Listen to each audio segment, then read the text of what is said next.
고린도후서 9장 10절부터 보겠습니다. 10절로 15절. 고린도후서 9장 10절. 심는 자에게 씨와 먹을 양식을 주시는 이가 너희 심을 것을 주사 풍성하게 하시고 너희 의의 열매를 더하게 하시리니 너희가 모든 일에 넉넉하여 너그럽게 연보를 함은 그들이 우리로 말미암아 하나님께 감사하게 하는 것이라. 이 봉사의 직무가 성도들의 부족한 것을 보충할 뿐 아니라 사람들이 하나님께 드리는 많은 감사로 말미암아 넘쳤느니라. 이 직무로 증거를 삼아 너희가 그리스도의 복음을 진실히 믿고 복종하는 것과 그들과 모든 사람을 섬기는 너희의 후한 연보로 말미암아 하나님께 영광을 돌리고 또 그들이 너희를 위하여 간구하며 하나님이 너희에게 주신 지극한 은혜로 말미암아 너희를 사모하느니라. 말할 수 없는 그의 은사로 말미암아 하나님께 감사하노라. 아멘. 무슨 말씀인지 한번 읽어서 알기 어려운 그런 한글이죠. 한글은 한글인데 무슨 소리인지. 근데 쉽게 말하면 일단 우리가 손흥민이가 하는 축구를 보고 참 손흥민 또 뭐 김민재 멋있잖아요. 그걸 보고 나서 우리에게 그 손흥민과 김민재의 축구를 보여주는 그 이유가 우리에게 똑같이 그들처럼 하라고 보여주시는 거겠습니까? 아니겠습니까? 그게 아니에요. 자, 지금 오늘 사도가 말하고 있는 이 고린도 교회, 마게도니아 교회의 이 후한 연보, 극심한 가난 중에도 자기의 소유를 털어서 더 어려운 형제를 도와준다라고 하는 이 아름다운 모습, 마치 손흥민의 하는 축구, 김민재의 축구를 우리에게 보여주는 것과 마찬가지예요. 그것은 뭐 때문이에요? 따라하라고 하는 것이 아니고 우리의 실상이, 우리의 모습이 성경에 나와 있는 이들과 같지 않다는 사실을 우리에게 알게 하는 겁니다. 일깨워 주는 거예요. 제가 함지영 집사님의 피아노 연주를 보면, 근데 집사님이 피아노를 친 다음에 목사님 따라하세요. 따라할 수 있겠어요?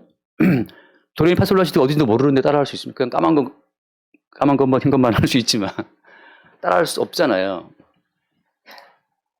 자, 성경에 나와 있는 이 참된 교회의 어떤 모습이라고 하는 것은 우리들이 세우는 교회로 하여금 이렇게 따라하라라고 보여주는 것이 아니고, 자, 성경에 나와 있는 이러한 교회는 너희들의 힘과 너희들의 지혜로는 세울 수가 없다. 이런 교회는 우리가 구현할 수가 없는 거죠. 그 사실을 보여주는 겁니다. 그 사실이 왜 중요하죠? 우리 인간들은 주제 파악을 못해요. 우리가 마음이 너그럽습니까? 연보라고 하는 것은 제가 뭐라고 말씀드렸어요? 연보라고 하는 것은 제너러시티. 연보는 어떤 그 관대함을 보여주는 건데 우리가 과연 관대합니까? 우리가? 극심한 가난, 내가 돈이 없는데 불구하고 내 돈 계좌가 비었는데 불구하고 그 중에 몇십만 원을 빼서 남을 도와준다라고 하는 이러한 제너러스, 관대한 마음 자체가 우리한테 있습니까? 없습니까?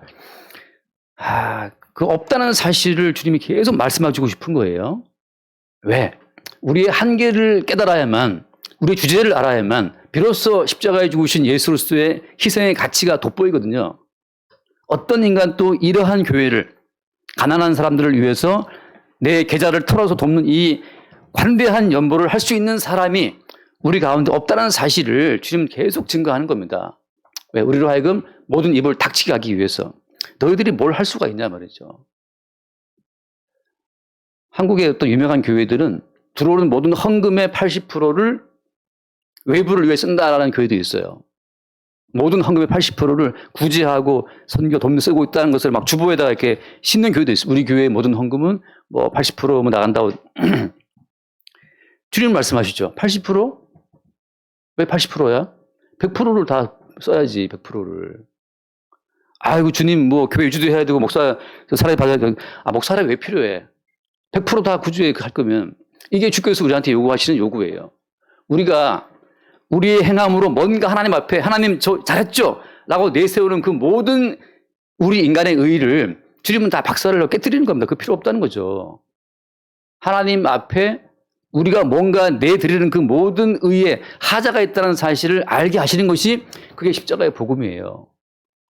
그러니까 우리가 어떤 그 어설픈 어떤 구제로, 어설픈 행함으로 하나님 보시기에 의미가 있겠지라고 생각하는데 그것은 인간에게는 의미가 있습니다. 저도 많은 분들의 도움 받은 적이 있어요. 지금도 매월 도움받고 있습니다. 매월. 도움 받으면 우리가 어떤 선을 행하면 같은 인간들끼리는 어때요? 도움이 되죠. 인간들끼리는. 근데 하나님 앞에는 하나님께서 아무 의미가 없다는 그 사실을 욥기가 말해주고 있고 성경에 말해주고 있는 겁니다.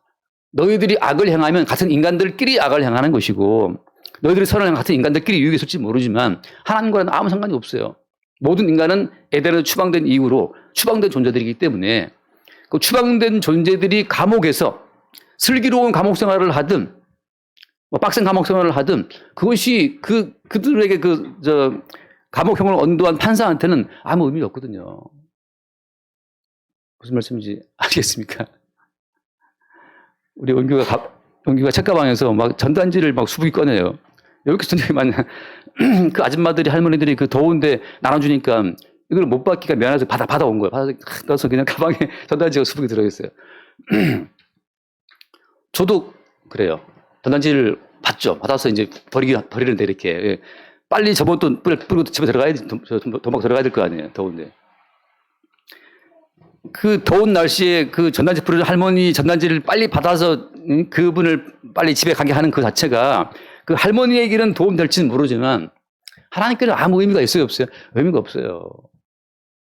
왜? 어쨌든 하나님께 의미가 있는 그 행위는 그리스도 예수로 말미암아서만 나타납니다. 하나님께서 보시고 의미가 있는 행동은 예수의 행함밖에 없어요. 그 사실이 명확하지 않으면 우리는 우리 어설픈 측은지심으로 행한 그 모든 것들이 하나님께 의미가 있을 거라고 착각한다는 거죠. 타고난 인간의 성정으로 제가 놀랬던 것은 세계 최초로 동물 그 보호법을 만든 사람이 누군지 혹시 아세요? 세계 최초로 동물 보호법 만든 사람이 그 불쌍한 동물들을 보호하기 위해서 그 보호법을 제정한 사람이 히틀러더라고요. 히틀러가 세계 최초로 동물 보호법을 제정해서 동물을 보호하게 했어요. 인간의 마음 속에 내 애완견을, 내 그 반려견을 사랑하는 마음은 다 있죠. 근데 내 반려견을 보호하면서 유대인은 죽여. 그게 인간의 타고난 성정이라고 하는 거죠. 내 식구는 귀하지. 남의 식구는 필요 없어요. 내 새끼는 귀하지. 남의 새끼는 필요 없어요. 그러니까 인간의 마음속에 있는 타고난 어떤 성정, 그 측은지심으로 누구를 도와준다라고 하는 그 자체는 인간들끼리 타고난 본성을 만족시킬 수 있죠. 난 누구를 도왔다라고 하는 그 의의 만족이 있죠, 인간에게. 그러나 그것은 같은 인간들 사이에서나 의미가 있을 뿐이다. 하나님께는 의미가 없어요. 하나님께 드려질 만한 의가 있었더라면 하나님이 에덴 동산을 두루두른 불칼과 천사들을 지키지 않죠. 누구나 인간의 선함으로, 인간의 의로움으로 그 에덴 동산을 뚫고 들어가서 생명나무를 먹을 수 있었겠죠. 하나님은 인간들에게 있는 어떠한 성품으로도 이 불칼, 두루두른 화영검과 천사들을 뚫고 에덴에 들어와 생명나무를 먹지 못하도록 막아놓으신 겁니다. 너희들의 인간적인 의로움은 하나님 앞에 의미가 없다는 사실을 이미 선언하신 거죠. 그러니까 우리가 누구를 도와줄 때 그 사람에게 기쁨이 되고 도움 될 수는 있어요. 그러나 그것으로 하나님 앞에 의미가 있을 거라고 착각하지 말자는 거죠. 그런 구분이 왜 필요한 겁니까? 그런 구분이 왜 필요하죠?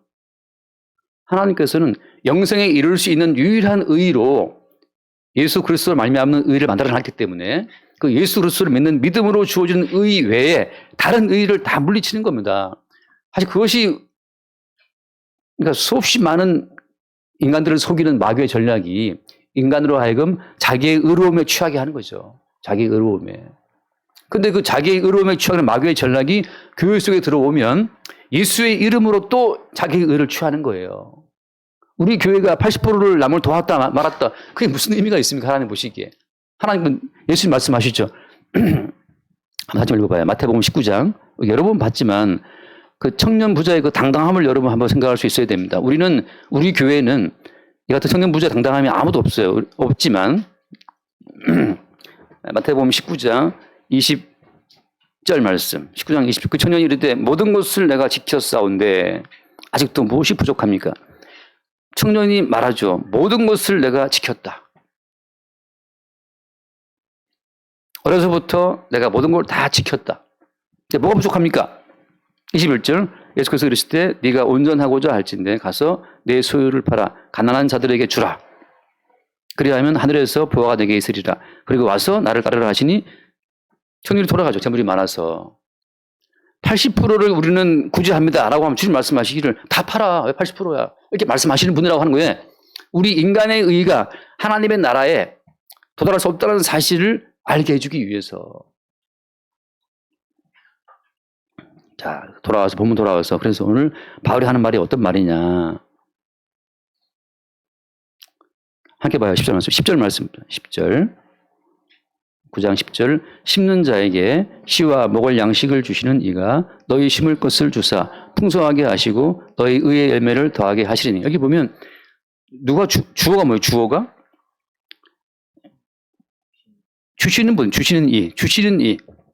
모든 인간에게 양식을 주시고 씨를 주시고 뭐 매매할 걸 주시는 그분. 그 주시는 분, 주시는 그 주님이 또 뭐라고 했습니까? 풍성하게 하시고 너희 의의 열매를 더하게 하신다. 주님께서 행하시는 그 모든 일의 어떤 결과물로서 지금 마게도니아 교회들이 극심한 가난 중에도 풍성한 연보를 한 거란 뜻이에요. 자, 교인들끼리 모여서 재직회를 열어서 집사님들 올해 우리 예산의 80%를 구자로 하는 거 어떻겠습니까? 뭐 동의합니다. 그 통과해서 이제 80%를 구자 쳤다 하더라도 그것은 누구의 열매예요? 그냥 그 교회 재직들의 그 집사님들의 열매일 수가 있죠. 그 교회의 결의사항. 그 교회 당회의 결의사항, 재직회의 결의사항, 교인들의 공동의회의 결의사항일 수는 있는데 하나님 보시기에 그것은 의미 없다는 거예요. 극심한 가난 중에도 연보를 풍성하게 만들었던 그 마게도니아 교회 사람들을 움직였던 그 주시는 분, 그 주께서 교회의 머리로서 교회를 움직이심으로 드러나게 되는 그 현상만이 주의 열매라고 하는 거죠. 그러면 그 뒤에 의의 열매를 더하게 하신다라고 말씀할 때 의의 열매가 더해지기 위해서는 그 전제가 항상 제가 뭐라고 말씀드립니까? 의의 열매가 드러나기 위해서는 전제가 뭐예요? 전제가 인간들이 행하는 그 모든 행위는 하나님 보시기에 의미가 없는 죄악이라는 사실이 깔려야 돼요.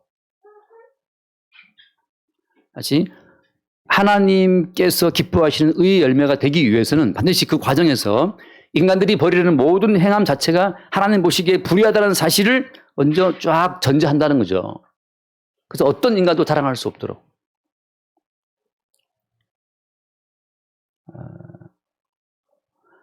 한번 사도행전 5장을 봤다시피 한번 더 보겠습니다.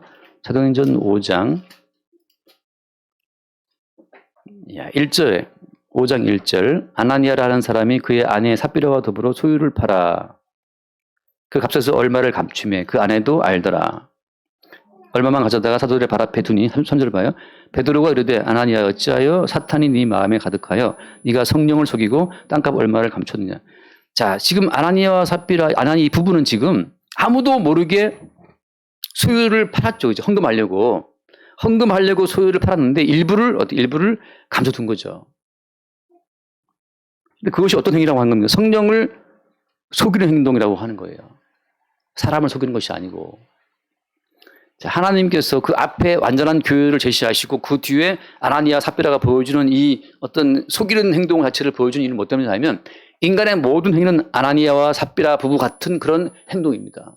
우리가 헌금을 할 때 조금도 아깝지가 않아. 주께서 우리 마음을 강권했어. 그럴 때는 그 자체가 오히려 기쁨이 되지만 뭔가 헌금을 하기는 해야 되겠는데 아깝긴 하고 아까운 마음을 품고 왔다? 그것은 성령을 속이는 행동이라고 하는 거죠. 예컨대 내가 헌금을 했으면 내가 헌금한 나의 공로를 내가 챙기게 돼 있어요.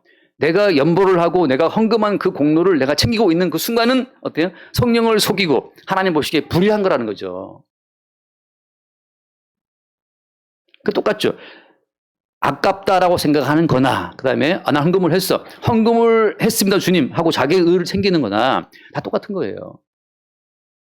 그럼 뭐 때문이냐. 정말 그 정광석화처럼 잠깐이라 하더라도 그 돈을 아까워하는 마음이 드는 그 순간에 어때요? 우리는 우리 자신의 죄인됨을 보는 거죠. 자, 성령은 성령은 우리에게 역사하실 때 반드시 우리가 우리 자신의 의로서는 하나님에게 이를 수 없다는 그 사실을 알게 하시는 과정을 전제하기 때문에 그래야만 이 모든 일을 하게 하신 주의 은혜만, 그 공로만 찬송할 수 있습니다. 그러니까 오늘날의 이 어떤 모든 교회는, 오늘날 모든 교회는 주님 보시기에 가짜 교회예요. 해화동 교회를 포함해서 오늘날 모든 교회는 주님 보시기에 유사 교회지 진짜 교회가 아닙니다. 진짜 교회는 어디 있느냐? 진짜 교회는 해화동 교회가 가짜 교회다라는 사실을 드러낼 때 그 해화동 교회의 깨어짐을 통해서만 진짜 교회를 우리가 감잡을 수 있는 거예요.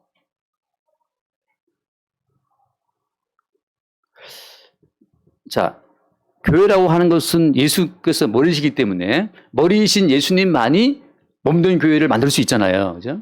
그러니까 인간들이 모여서, 집사람들끼리 모여서 주님께 기뻐하시는 교회를 만듭시다. 이건 돼요, 안 돼요? 안 되죠. 아이가 태어나는 것은 우리 주아나 뭐 주은이 지금 우리 지온이가 지금 드디어 걷잖아요. 걷고 왔다 갔다 그러는데 지온이는 어때요? 엄마, 아빠 두의 어떤 연합으로만이 생산되는 어떤 결과물이지. 우리 교회에서 모여서 우리 애기 하나 만듭시다. 우리끼리 모여서 애기 만들자고 막 우리 교인이 참 작으니까 우리끼리 사람 만듭시다고 우리끼리 사람을 찍어낼 수 있습니까? 우리끼리? 할 수 없죠. 그런 것처럼 교회라고 하는 것은 머리이신 예수 그리스도에 의해서만 생산되는 거지 어떤 인간의 결합체로도 주님 기뻐하시는 교회를 만들 수 없어요. 그리고 어때요? 이미 주의 몸된 교회는 창세전 그리스도 예수 안에서 이미 확정이 되어 있습니다. 그래서 인간들끼리 모인 그 교회가 사실은 돈을 사랑하고 혹은 헌금을 했으면 또 인간의 공로를 챙기고 봉사했으면 봉사한 공로를 챙기고 하는 그 인간들의 어떤 의의 집단이라는 사실을 그 사실을 지적하고 책망하고 깨뜨리면서 진짜 우리가 지금까지 인간의 의를 챙겼다는 사실을 고백할 때 그때 어때요? 진짜 교회가 그 교회 가운데 나타나고 있는 겁니다. 진짜 교회는 지상에 있는 모든 교회가 가짜 교회라는 사실을 드러내는 순간에만 그 모습을 잠깐 보인다는 사실. 제가 늘 드리는 거 몇 초간에 어제 잠깐 대화하면서 말씀 들을 때는 그런가 보다 나가는 순간 잊어버린다. 그 말이 맞아요. 나가는 순간 잊어버리는 게 맞습니다. 왜? 참된 어떤 그리스도 예수의 사람들은 지금 육적인 우리의 본성을 탁 깨뜨리고 그 박살내는 그 순간에만 잠깐 드러나는 거예요. 내가 세상을 사랑하고 내가 돈을 사랑하고 내가 쾌락을 사랑하는 존재라는 사실을 그 알게 하시는 그 짧은 순간, 그 순간 그리스도 예수의 사람됨이 드러나는 겁니다. 이게 우스운 것 같지만 그 3초간의 깨뜨려짐이라고 하는 자체가 없으면 예수의 사람이 아니에요. 자기의 주체로만 꽉 차 있는 사람, 자기의 주체성으로만 꽉 차 있는 사람은 그 속에 다른 주체가 없잖아요. 자기의 죄인됨을 볼 수가 없죠. 살아계신 그리스도 예수께서 바람처럼 역사하실 때 그때 죄에 대하여 의에 대하여 심판에 대하여 우리를 책망하시는 그 순간 나 말고 다른 주체가 내 속에 살아있구나라는 사실을 보는 거죠. 그때 비로소 우리는 무엇을 먹을까 마실까 염려했던 그 모든 염려 걱정이 부끄러워져요.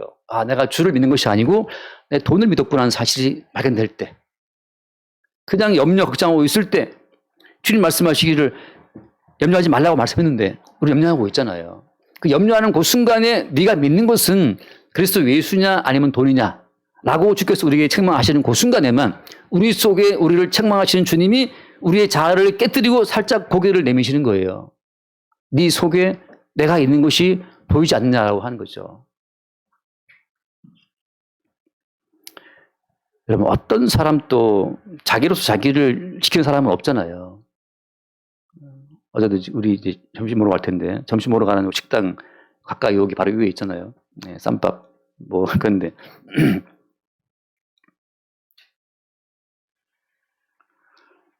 그 식당 주인이 바뀌었어요. 쌈밥집 주인이 바뀌었어요. 근데 어제 들었어요. 이광 손님한테. 그 쌈밥 전에 있던 식당 그 주인 아저씨가 갑자기 죽었다는 거죠. 제가 늘 인사도 드리고 알고 있던 아저씨. 아줌마도 잘 알고. 근데 안 보이더니 식당이 바뀌었어요. 다른 주인으로. 사람이 살아있다는 것이 진실로 허상이라는 사실을 그죠? 살아있다고 하는 것이 진실로 허상이라는 사실을 우리가 그 순간 좀 느끼지 않나요? 어떤 시인의 말처럼 이제 뭐 치매 와가지고 뭐 깜빡깜빡 잊어버릴 때 옛날 친구도 이름도 잊어버리고 말이죠. 순간 어딘가 싶을 때 그때 그 시인의 고백처럼 진정 살았는지 안 살았는지도 모를 인생이요. 과연 내가 살긴 살았나? 저도 지금 57세, 6세쯤 된, 정확히 지금 바뀌어가지고 모르겠는데, 내가 지금 몇 살인지 모르겠는데, 돌아보면 내가 살았었나 싶은 때가 있잖아요. 생각은 여전히 옛날 머물러 있는데, 벌써 나이는 먹었다 그러지. 애들도 막 있지 말이죠. 진실로 인생이라는 것이 허상이라는 사실을 어떤 순간 우리가 알게 되죠. 그때 어때요? 우리를 살게 하시는 생명의 주체이신 주를 보게 되는 겁니다. 그 청년 부자 같은 경우에는 한 번도 지금 자기의 주체성을 깨는 누군가를 못 만나봤는데 예수님이 최초로 네가 진짜 온전하고 싶으냐? 그럼 네 모든 소유를 팔아봐 라고 할 때 그때 그의 그 견고한 그 청년 부자의 그 자아상 있지 않습니까? 모든 말씀을 내가 다 지켰다. 영생을 얻을 수 있다라고 하는 그 자아를 깨뜨리는 그 주의 말씀을 접했을 때 최초로 그 청년 부자는 그를 깨뜨리는 새로운 주체를 만나본 거죠. 우리가 우리의 어떤 자기 세계에 갇혀 있다가 우리 세계를 깨뜨리는 그 다른 주체를 만나는 그 경험 속에서 주의 구원이 확인되는 거잖아요. 야곱의 한도뼈를 박살내든 깨뜨리든지 어쨌든 간에 그 나의 어떤 견고한 인생을 깨뜨리고 다가오시는 새로운 주체, 그분이 주님이라고 하는 거죠. 그때 누구십니까? 왜 내 이름을 묻느냐? 네 이름이 뭐냐 말이야, 네 이름이. 우리의 이름이 야곱이다. 살기 위해서 평생을 붙잡아온 인생들인데 순순히 우리가 우리의 소유를 나눠줄 수 있겠습니까? 나 살기 위해서 하나님께 조금 예물을 드리죠. 마음 얻기 위해서. 일부를 감춰두고. 주께서 하나님이 무슨 재물이 아쉬운 분이냐 말이죠. 그게 죽여버리잖아요. 여기에서 이 아나니아와 삽비라 같은 존재가 바로 누구라는 사실이에요? 우리라는 사실을 알아야 주님, 제가 오늘 이 예배 현장에서 아나니아와 삽비라처럼 죽어도 마땅한 자라는 사실을 알게 될 때, 그때 대신 죽으신 예수의 십자가를 바라보게 되는 거예요. 제가 늘 십자가를 말하는 이유는 뭐 때문이냐면 어떤 인간도 자기의 의로 하나님 앞에 설 수 없는 존재고 모든 인간은 어때요? 하나님 보시기에 죽어 마땅한 죄인들이기 때문에 매일 십자가를 말하는 겁니다. 이 성경을 읽고 듣고 지키면 인간은 자꾸 의가 쌓여요. 의가. 마치 혈액 속에 그 혈전 떠다니는 것처럼 계속 인간의 마음 속에 나 이거 지켰고 저거 지켰고 내가 평생 교회 헌신 봉사했고 그런 인간의 의가 쫙 인간 내부에 쌓여 있거든요. 목사님들은 몇십 년 목회했다는 그 의가 그냥 꽉 차 있어요. 그게 혈액 속에 들어있는 혈전이나 또 뭡니까 그거. 그 찌꺼기처럼 말이죠. 하나님 보시기에 우리 모두는 죽어 마땅한 죄인이었네라는 사실을 매일마다 말씀 들을 때마다 들킬 때 그때 그 심장 속에서 그 피를 짜내서 온몸에 피가 도는 것처럼 우리 성도의 삶 자체가 새로워지는 거예요. 나의 살아있음이 살기 위한 나의 노력에 있는 것이 아니었고 우리를 살게 하시는 주의 은총이었다는 사실을 새롭게 보게 되는 그 백성들이 택함 받은 백성이라고 하는 거죠.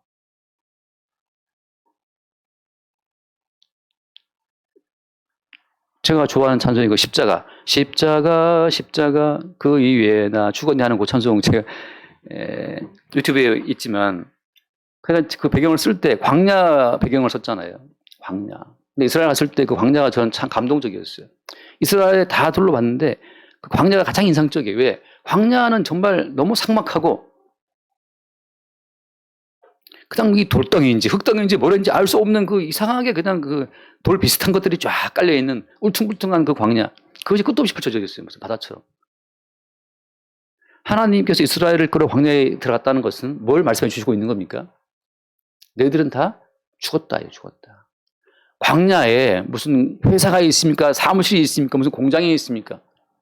광야에 무슨 유흥을 즐겨 말하는 뭐 술집이, 노래방이 있습니까? 뭐 술집이 있습니까?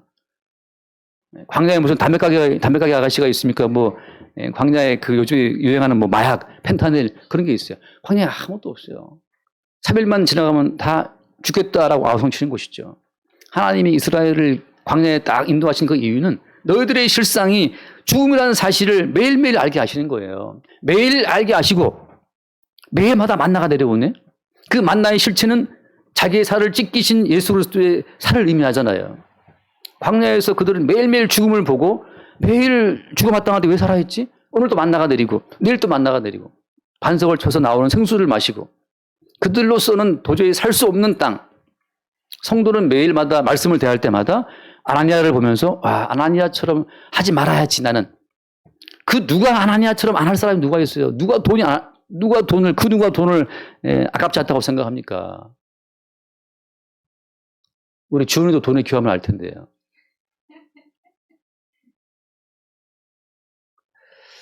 그럼 돈을 사랑함이 일만하게 뿌려가지 않습니까? 거기서 여러분 겁도 없이 나 돈 사랑하지 않을 거야. 난 주님 정말 기뻐할 거야. 그러고 나대는 사람들은 정말 대학생들 정도 있죠. 지가 돈을 안 벌어본 애들 정도는 그럴 수 있어요. 아, 돈이 뭐 의미 없어. 난 주님만 사랑할 거야. 주님만 따라간다고 대학생들은 뭐 더 막 눈물 흘리고 이러고 찬송 부르는데 딱 졸업하고 취업해서 돈 벌기 시작하면 돈이 얼마나 귀한지 몰라요. 하나님은 보이지 않지만 돈은 보여요. 하나님은 언제 나를 도울지도 모르지만 돈은 내 모든 필요를 즉각 채워주잖아요. 돈은. 성경에 나와 있는 하나님과 재물을 겸할 성실 없다 이렇게 말할 때 우리는 하나님보다 재물을 더 사랑하는 사람이라고 하는 그 실상을 주님 앞에 볼 수 있기를 바라고 그러기 때문에 하나님 보시기에 우리는 죽어마땅한 자예요. 인정 안 됩니까? 여리고성을 깨부셨을 때 그때 그 누구죠? 여리고성에서 그 값싼 신화산 외투와 그 돈을 숨겨뒀던 자 아간이라는 사람이 여리고성에서 그 귀한 값진 점을 몰래 숨겼잖아요. 그 아간이 우리는 아간처럼 하지 말자라고 말을 하기 쉽지만 사실 그 아간이 누굽니까? 아간은 자신이에요.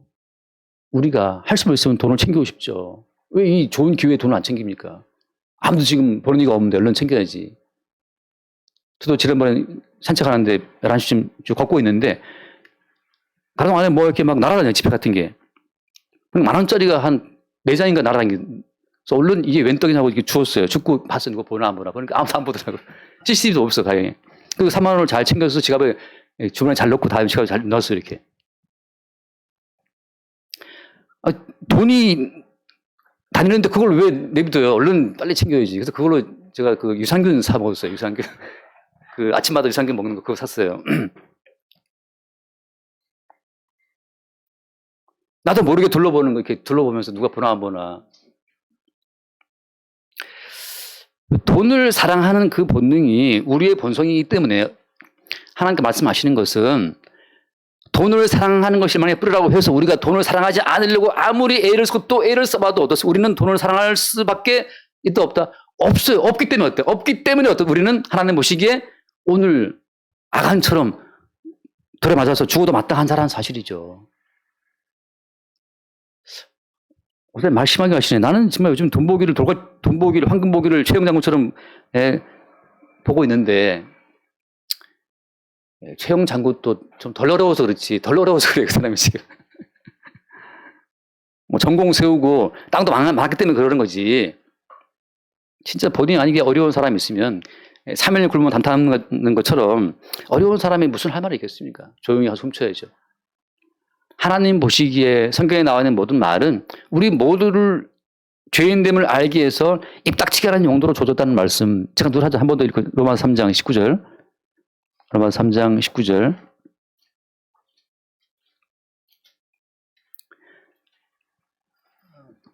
3장 19절. 우리가 알거니와 우리 율법이 말하는 바는 율법 아래에 있는 자들에게 말하는 것이니 이는 모든 입을 막고 온 세상으로 하나님의 심판 아래에 있게 하려 함이라. 함께 20절 말씀입니다. 그러므로 율법의 행위로 그의 앞에 의롭다 하시면 얻을 육체가 없나니 율법으로는 죄를 깨달음이니라. 모든 입을 막고 온 세상 하나님의 심판 아래에 있게 하려 함이라. 아나니아 사건을 주신 목적은 뭐 때문이냐 하면 니들이 헌금할 때 아까운 마음이 있잖아. 그러니까 니들이 어때? 죽어 마땅한 존재야. 헌금했다고 자랑하는 존재 입 닥치란 말이죠. 모든 입을 막는 거예요. 어떤 인간도 자기의 행함으로는 하나님의 심판대 앞에 설 수 없다는 그 사실을 말씀해 주고 있는 겁니다. 고린도 교회 이 교회들처럼 연보를 풍성하게 합시다. 누가 연보를 풍성하게 합니까? 성경에 나오는 이 모든 사건은 그리스도 예수께서 머리가 되어서 몸된 교회를 움직일 때 드러나는 3초 정도의 사건 속에 드러나는 사건이에요. 여러분, 저도 주위에 어떤 감동이 있을 때 뭔가 할 수 있습니다. 그런 경험들이 있어요. 제가 늘 말하는 그 몇 초간의 경험이 있잖아요. 예전에 뭐 어떤 집사님 헌금할 때 어떤 분 환상을 보니까 그 헌금이 바로 하늘로 올라가다는 환상을 봤다 그러는데 그 하나님께서 바로 기뻐하시는 헌금을 드리는 어떤 순간이 있지만 또 다른 순간은 거기에 또 어떤 마음이 개입된단 말이죠. 주의 성령으로 말미암아 나도 모르게 뭔가 하게 된 그 사건을 내가 한 것처럼 내가 소유할 수는 있다 없다? 내가 소유할 수는 없어요. 누가 말려도 주께서 강권하시는 것이면 하게 되어 있습니다.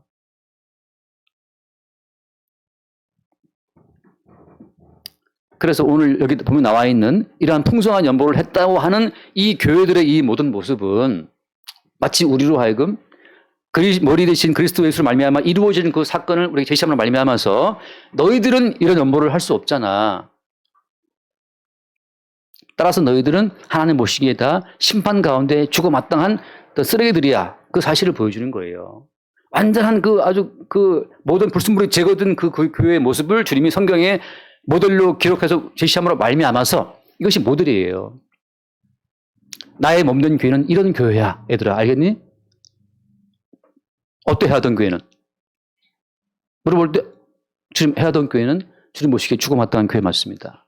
라고 할 때 그 죽어 마땅한 교회가 맞다는 그 고백과 더불어서 뭐 따라 나오는 거예요? 다시 로마 3장 21절 말씀 봐요. 로마 3장 21절 그 뒷부분 21절 이제는 율법 외에 하나님의 한 의가 나타났으니 요거입니다. 예. 해하던 교회 너희들은 이 마게도냐 교회들처럼 이런 완전한 연보를 할 수 있냐? 할 때 저희들은 할 수 없는데요. 그러니까 너희들은 죽어 마땅해 라고 하는 그 현장에서 어때요? 율법 외에 하나님의 한 의가 등장하는 거예요. 22절 말씀 22절 곧 예수 그리스도를 믿음으로 말미암아 모든 믿는 자에게 미치는 하나님의 의인이 차별이 없느니라. 그래서 대신 우리의 모든 허물과 죄를 지고 죽음 당하신 예수 그리스도를 믿는 믿음이 그때 등장하게 되는 겁니다. 많은 교회들이 예수 그리스도를 믿는 믿음 자체는 뭐 우습게 보는 분들이 많아요. 십자가에 죽으신 예수 믿는 것은 그건 기본으로 깔고 이제 우리는 뭐 하자 그러는데 그 십자가가 뭔지 모르는 사람들입니다. 십자가가 뭔지를 아는 사람들은 자기 행하는 그 모든 행함 속에서 어떤 불순물을 보게 되고 그 불순물로 말미암아서 다시 예수의 십자가로 돌아가는 십자가를 바라보게 되는 그 어떤 터닝백, 돌아서는 사건이 매일매일 벌어지게 돼 있어요. 근데 십자가를 제대로 못 본 사람들은 이제 십자가 예수를 믿었으니까 이제 믿었으니까 이제부터는 뭔가를 하자라고 나오거든요. 뭔가를 하자라고 나오는 사람들은 사실은 예수로서 믿는 믿음 자체도 제가 볼 땐 없다고 봅니다. 행함으로 날아가는 순간 끈 떨어진 풍선처럼 그냥 온 우주를 헤매는 거예요. 강아지 끈을 100m 끈을 묶어놔도 땡기면 끌려와야 되는 것처럼 말이죠. 모든 성도는 어디를 헤매도 결국은 십자가에 죽음 당하신 예수로서 믿는 믿음의 의로 끌려오게 되어 있습니다. 어떤 과정으로 자기의 의를 부정당하는 사건들을 통해서 자기의 의가 하나님 보시기에 아무 쓸모없는 쓰레기라는 사실을 발견하면서 십자가에 죽임 당하신 예수를 믿는 믿음의 의로 돌아온다는 거죠. 그 검색도 통과할 때 이 버클의 쇠 때문에 삐 소리 나고 다시 나가서 벨트 풀고 오라는 것처럼 말이죠. 천국 앞에서 인간의 모든 의는 이만큼이라도 결국은 그 인간의 의 때문에 지옥 가는 거예요. 100% 십자가에 죽으신 예수를 믿는 믿음의 의로만 채워주는 그 현장이 천국이기 때문에. 그 다음 말씀 봐. 23절 모든 사람이 죄를 범하였음에 하나님의 영광에 이르지 못하더니 함께 봐. 24절 그리스도 예수 안에 있는 성령으로 말미암아 하나님의 은혜로 값없이 의롭다 하심을 얻은 자 되었느니라. 이 의만이 두루두루 화영공과 천사들의 그 어떤 방비를 뚫고 영생에 들어가는 의라고 하는 거죠. 예수의 성령으로 말미암아 주어진 의. 우리의 모든 입을 막게 하고. 그 다음에 한번 읽고 넘어갑시다. 거기 26절 말씀, 25절. 이 예수를 하나님이 그의 피로써 믿음으로 말미암는 화목제물로 세우셨으니 이는 하나님께서 길이 참으시는 중에 전에 지은 죄를 간과하심으로 자기의 의로우심을 나타내려 하심이니 26절 곧 이때 자기의 의로우심을 나타내사 자기도 의로우시며 또한 예수 믿는 자를 의롭다 하려 하십니다. 하나님도 의로우시고 모든 성도도 의롭고 어떨 때? 십자가에 죽으신 예수 그리스도의 피를 믿는 믿음 가운데 있을 때 그때 그 방식으로만 하나님도 의로우시고 우리도 의로운 거예요. 거기 인간의 의가 개입되는 순간 잘라지고 제어된다고 하는 거죠. 자, 하나만 더 읽고 마치겠습니다. 히브리서 잠깐 말씀해봅시다. 지금 이 본문 같은 사건이 어떻게 이루어지느냐. 히브리서 11장 다시 말씀드릴게요. 본문처럼 극심한 가난 중에도 풍성한 연보를 하는 이런 사건이 우리 가운데 있을 수 있어요, 없어요? 있을 수가 있어요. 어떤 방식으로? 머리이신 그리스도 예수에 의한 방식으로만 가능하다는 거죠. 그래서 대표적인 예를 제가 말씀드리는 겁니다. 히브리서 11장. 히브리 11장 20 몇 절이지? 24절이네. 24절. 자, 믿음으로 모세는 장성하여 바로의 공주의 아들이라 칭함받기를 거절하고 25절. 도리어 하나님과의 백성과 함께 고난받기를 잠시 죄악에 나갈 누리는 것보다 더 좋아하고 그리스도를 위하여 받는 수모를 애굽의 모든 보화보다 더 큰 재물로 여겼으니 이는 상주심을 바라봅니다. 여기 보면 제가 예전에 말씀 볼 때마다 이해가 안 가는 것이 모세는 애굽의 모든 보화를 버린 적이 없어요. 자기의 의지로 모세가 애굽의 모든 공주의 아들이라는 그 명예와 공주 아들로 누리게 될 그 모든 애굽의 그 모든 풍성한 보화를 그 재물을 모세가 자기 의지로 버린 적이 있습니까? 없습니까? 버린 적이 없어요. 근데 신약에서는 이걸 뭐라고 보는 거예요? 신약성경에 뭐라고 보는 겁니까? 이것을? 모세가 버렸다는 거죠. 언제 버렸을까요? 버린 적이 없는데. 자세히 보면 나오지만 단지 모세는 애굽 사람을 때려 죽인 것 때문에 애굽 사람을 때리는 살인을 행한 것 때문에 어때요? 살인죄를 짐으로 말미암아 도피했지 않습니까? 애굽 사람을 죽인 것 때문에 도망갔어요. 도망자가 되어 광야에 40년간 광야에 살았단 말이죠. 감옥 같은 광야에서. 모세는 자기의 의지가 아니었으나 괜히 지 성질 때문에, 지 성질머리 때문에 애굽 사람 때려 죽이고 살인자가 되어서 도피했어, 광야로. 그 사건은 어때요? 명백하게 모세가 지 성질을 못 이겨서 사람 죽이고 도망간 사건이었으나 그 사건 자체를 지금 성경에서 뭐라고 보는 거예요? 그것이 네가 애굽의 모든 보화를 버렸다라고 평가하는 거예요. 여러분 이거 이해될 수 있겠습니까? 이게 주께서 자기의 의를 이루시는 방식이에요. 어떤 분은 말하죠. 아, 목사님, 그 인간 내 돈 떼먹었다고 말이지. 내 돈 떼먹어서 너무 괴롭다고. 하나님께서는 하나님 방식으로 모든 걸 취하시는 분이기 때문에 돈 떼었다. 그 돈 떼었다는 그 자체가 주님 보시기에는 네가 나를 위해 돈 바쳤다라고 해석되는 겁니다. 우리 저 교회 위에 있을 때 보증금 4천만 원 다 날렸잖아요. 날리고 그 외에도 또 때려박은 게 많았기 때문에 한 6, 7천만 원 날린 것 같아요.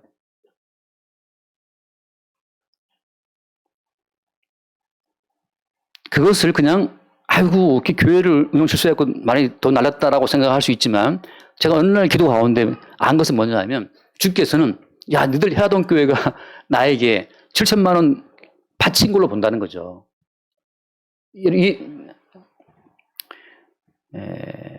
모세는 지 성질대로 그냥 사람 죽이고 도피했지만 그것은 어때요? 하나님이 다 기획하신 사건이었어요.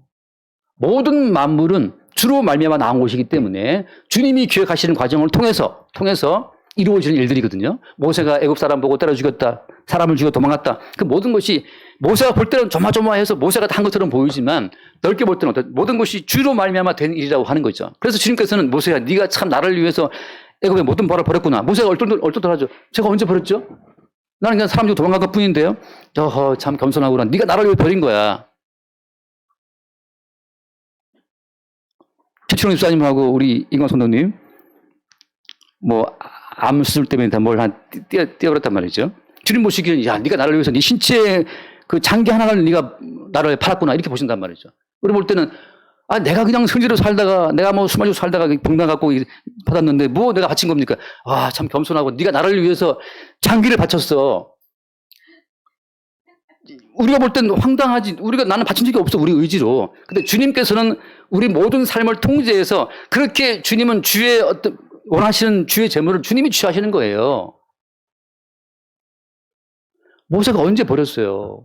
모세는 정말 성질 못 이겨갖고 사람 때려 죽인 게 너무 성질 급하니까. 수가성 여인이 남편 5명, 6명 그렇게 말할 때 주님께서 야, 참 네가 나를 위해서 그렇게 많은 고생을 했구나. 남자 만나는 고생했구나. 헐이죠, 헐. 근데 그 누가 그런 데 살고 싶었겠어요. 다 그냥 멋대로 살다 보니까 결국은 다 주님이 짜놓으시는 그 계획 안에 움직이는 거예요. 주님은 기어코 주께서 원하시는 재물을 받게 됩니다.